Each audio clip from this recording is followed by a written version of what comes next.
has just been to stay in the moment and just take it day by day and not look too far ahead and try to plan for this or that. We just need to focus on the here and the now, trying to get to know each other on the court and just figuring out how to play with each other offensively and defensively. And I think just continuing to get reps will make that seamlessly happen. When we talk, everyone has been raving about your defense, like how good of a defensive leader you are. What does that mean to you? I mean, of course, it's great. That's my goal, obviously, to be kind of the head of our defense.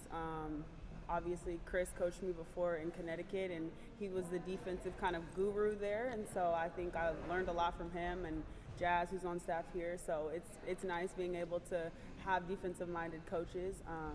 But I just want everyone to just level up on that side of the ball. I know Dallas struggled defensively last year, so we're looking to completely flip the script in that sense this year. Well, you talk about the familiarity with Chris and all that. You're coming into a situation you're new. There's a bunch of new people, a bunch of new things. Does that make it easier or harder to transition to a new organization when so many people don't do the same thing? Barbara, so I know that. I mean, I think it's difficult regardless. But I think it's just another piece that's maybe a little more difficult is that everyone's trying to learn it. You don't really have anybody who can be like, okay, well, this is how you do it because we've already done it 3, 4, 5 years. But, we're all learning from each other. We can all give and take from each other, and I think that's been really helpful and beneficial for us these first couple weeks.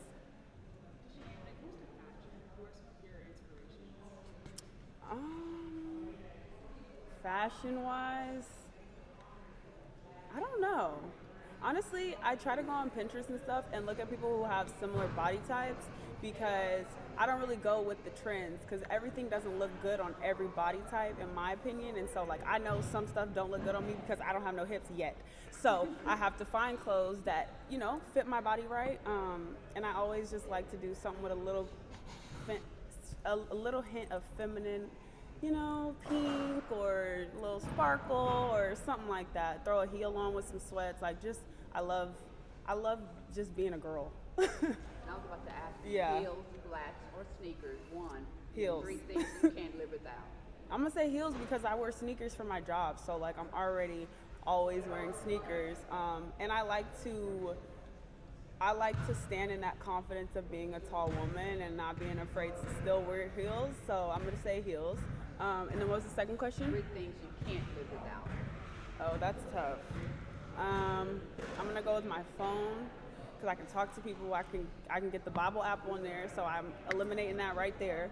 And then I'm gonna go food. Does that count? And water. I'm real picky. I only eat chicken basically. Chicken, soul food, Ruth's Chris, pasta. Well, we don't have, this is the first time I've been, Waco, but I'm from California. We don't have Whataburger there. We got In-N-Out. But Chick-fil-A. Yeah. We won't start an In-N-Out Whataburger. Look, I'm not even in it because I don't even eat burgers, so y'all got it. Hey, you mentioned Chris. You wrote that. How do you think he's going to translate to being a head coach? I think it's going to be great. Obviously, with anything, when you're transitioning into a new role, there's a learning curve. But he's lucky to have Kurt alongside him still to be able to kind of mentor him and ask questions, be a sounding board off of. So I think it'll be great. But the special thing about Chris is he's just a really good human being. He cares about us beyond basketball. He starts every day with some type of mindfulness, some type of reset for your mind because he knows there's so much going on in this day and age in sports, whether it's social media, whether it's just your own personal expectations or mental health. So he always makes sure to feed into that part before he even starts with basketball. So I think that's really special because when you have a coach like that, you are willing to do so much more for them because it's more than just basketball to them. Dijonai, what are your thoughts about the DFW and also making your home Wings debut this weekend and everything? I like it here. I like Dallas. I like the culture. I went to a taco margarita festival, so it was very on brand. San Diego is very into Mexican food too, so that's I forgot to mention that. That's one of my favorite type of foods too. There you go. I like it a lot. I like just the diversity, the culture, the not the weather yet, but I know it's gonna warm up soon. And then the home debut, I'm excited. I'm just excited to get back on the court, to play games. Play against somebody else besides ourselves is always great. So we're excited. Dijonai, has anybody reached out to you? You're good, right here.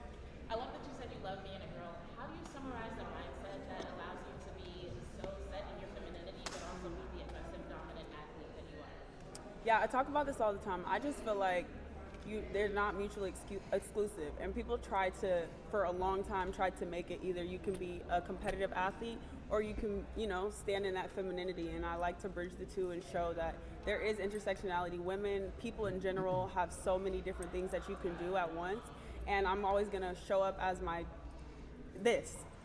whether I'm playing a game, whether I'm going to church, whether I'm going to the grocery store, like whatever I feel like showing up as, that's how I'm gonna show up, and I'm gonna be myself authentically. Go to Walt.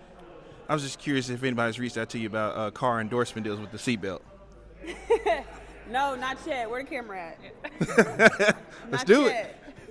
I'm ready to get a new car too. Landon, go ahead. Hey, Dijonai, Yes. Just coming here to Dallas, you obviously offer a most improved player. You enhance a lot of areas of your game, but is there one particular area of your game that you wanted to showcase more with Dallas that maybe you didn't get a chance to in Connecticut?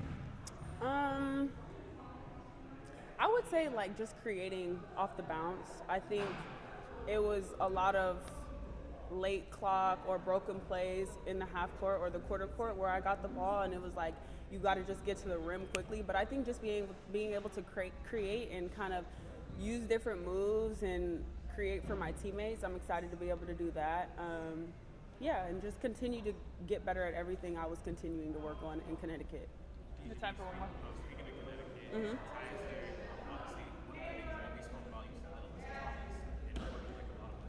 Mm-hmm. something that I guess speaks to you that you teach the younger players here. Oh, that's easy. It's just how to play the game the right way. From day one of me playing with AT, I saw how hard she played on both sides of the ball, and that's so rare for your star to be your hardest worker on both sides of the ball.